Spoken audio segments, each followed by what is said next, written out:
Hello students, आज का जो हमारे लेक्चर का टॉपिक है वो मिग वेल्डिंग है। लास्ट लेक्चर में हमने टिग वेल्डिंग किया था, तो मिग वेल्डिंग भी सिमिलर है टिग वेल्डिंग के। बट डिफरेंस क्या है कि वहाँ पर टिग वेल्डिंग में हम नॉन कंज्यूमेबल इलेक्ट्रोड यूज़ करते थे और मिग वेल्डिंग में हम कंज्यूमेबल मेटल इलेक्ट्रोड्स यूज़ करते हैं। ठीक है, यहाँ पर भी हम इनर्ट गैस यूज़ कर रहे हैं जो हमें शील्डिंग प्रोवाइड करती है वेल्ड पुल को अगेंस्ट एटमॉस्फेरिक कंटेमिनेशन। ठीक है, तो metal inert gas welding is an arc welding process that uses a consumable metal electrode in an inert gas atmosphere to produce a weld. तो सबसे पहले हम जो टू बेस मेटल्स हैं उनको मेल्ट करते हैं और फिर उनको ज्वाइन करते हैं। तो जो यहाँ पर इलेक्ट्रोड द गन यूज़ करते हैं हम इलेक्ट्रोड और शील्ड गैस दोनों की सप्लाई करती है वेल्ड पुल को। ठीक है, तो इलेक्ट्रोड कंज्यूमेबल होती है तो वो वेल्ड पुल को फिल करने का काम करती है, और जो हमारी इनर्ट गैस है वो हमें शील्डिंग प्रोवाइड करती है फ्रॉम एयरबोर्न कंटेमिनेंट्स। ठीक है, तो प्रिंसिपल ऑफ मिग वेल्डिंग हमारा थिन और थिक दोनों टाइप की शीट्स को वेल्ड करने के काम आती है। एन आर्क इज स्ट्रक, इसमें भी जो आर्क होती है वो वही वर्क पीस और हमारा जो मेटल इलेक्ट्रोड है उसके बीच में सबसे पहले हम आर्क उनको कांटेक्ट बनाते हैं उनके बीच में और सेपरेट करते हैं, तो इलेक्ट्रिक आर्क प्रोड्यूस होती है। ठीक है, दो आर्क के कारण क्या होती है, हीट जनरेट होती है जिससे हमारे जो वर्क पीस है वो मेल्ट कर जाता है और इलेक्ट्रोड भी हमारी वेल्ड कर जाती है और वेल्ड पुल को वो जनरेट करते हैं। तो वायर है जो हमारी इलेक्ट्रोड वायर है वो दोनों काम करती है। एक तो वो क्या कर रही है, एज ए वायर का काम भी कर रही है आर्क प्रोड्यूस करने के लिए, हीट सोर्स का काम कर रही है। दूसरा वो फिलर मेटल का काम भी करती है वेल्डिंग ज्वाइंट को कंप्लीट करने के लिए।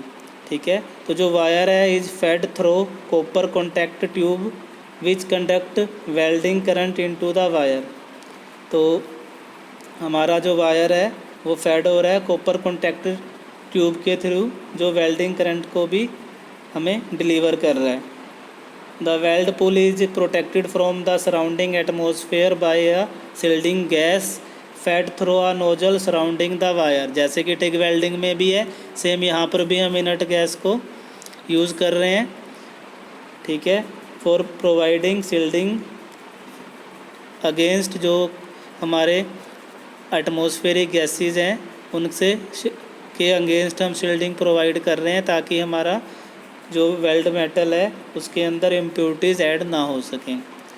तो जो शील्डिंग गैस का सिलेक्शन डिपेंड्स करता है मटेरियल बीइंग वेल्डेड, जो जिस टाइप का वर्क पीस होगा उसी के अकॉर्डिंग हम इनर्ट गैस की सिलेक्शन करते हैं।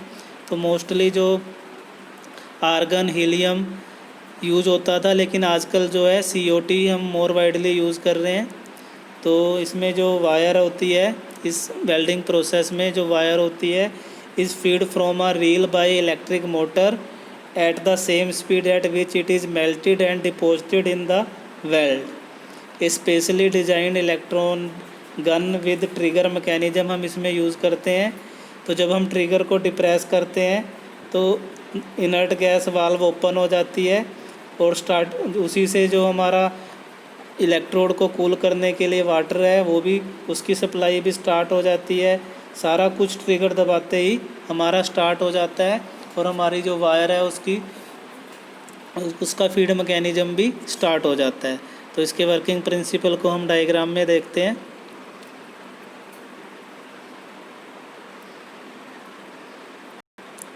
तो ये जैसा कि आपको डायग्राम में दिख रहा है, ये हमारी इनर्ट गैस सिलेंडर है। ठीक है, ये हमारा वेल्डिंग टॉर्च है। ठीक है, इसमें हमारा ये कॉपर ट्यूब है और इसके बीच में ये हमारा मेटल इलेक्ट्रोड है। ये जो ब्लू कलर है ये हमारी इनर्ट गैस की शील्डिंग है। ये रेड कलर में हमारा वेल्ड पुल है, ये बेस मेटल है और ये हमारा वेल्ड मेटल है आफ्टर सोल्डिफिकेशन। तो जैसे ही कॉन्टैक्ट बनता है वो हमारा इलेक्ट्रोड और मेटल इलेक्ट्रोड और बेस मेटल के बीच में तो आर्क प्रोड्यूस होती है जिसकी हीट के कारण क्या होता है, वेल्ड पुल जनरेट होता है और हमारा मेटल की इलेक्ट्रोड है वो कंज्यूमेबल है, तो वो हम वायर की शेप में, ठीक है, यहाँ पर फीड कर रहे हैं। ये वायर मैकेनिज्म लगा हुआ है, ये हमारा इलेक्ट्रोड को कॉन्टीन्यूसली फीड कर रहा है वेल्ड पुल के अंदर। जिस स्पीड से हमारा वेल्ड पुल जनरेट हो रहा है उसी स्पीड से हमारी जो वायर की फीड भी होती रहती है।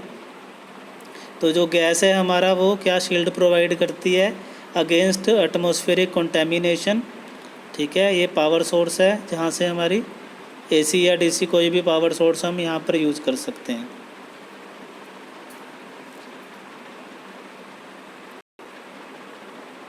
तो ये हमारा मिग वेल्डिंग का इक्विपमेंट सिस्टमेटिक अरेंजमेंट दिखाई गई है। ये गैस सिलेंडर हो गया हमारा, ये वेल्डिंग गन होगी, मिग गन जिसको लिखा हुआ है, ये ट्रिगर हो गया, ठीक है। ट्रिगर मैकेनिज्म मैंने बताया था, इसमें होता है कि ट्रिगर को हम जैसे ही डिप्रेस करते हैं, प्रेस करते हैं, तो उसी के साथ सारे कंट्रोल की जो सप्लाई है ऑन हो जाती है, ठीक है। ट्रिगर ऑन करते ही हमारा वेल्डिंग करंट फ्लो करने लगता है पावर सोर्स से।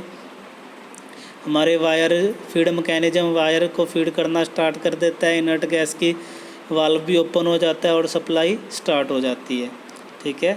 तो ये हमारा वेल्डिंग का प्रिंसिपल प्रोसेस है जैसे कि टिग वेल्डिंग में था। बस डिफरेंस मेन यही है कि यहाँ पर जो इलेक्ट्रोड है वो कंज्यूमेबल इलेक्ट्रोड है। तो एप्लीकेशन की बात करें तो the process can be used for welding of aluminium and its alloy stainless steel and high strength steels, for welding of tool steel and dies, for manufacturing of refrigerator parts की welding के लिए भी हम use करते हैं। also find an extensively use in missile and aerospace fabrication में भी MiG welding use हो रही है।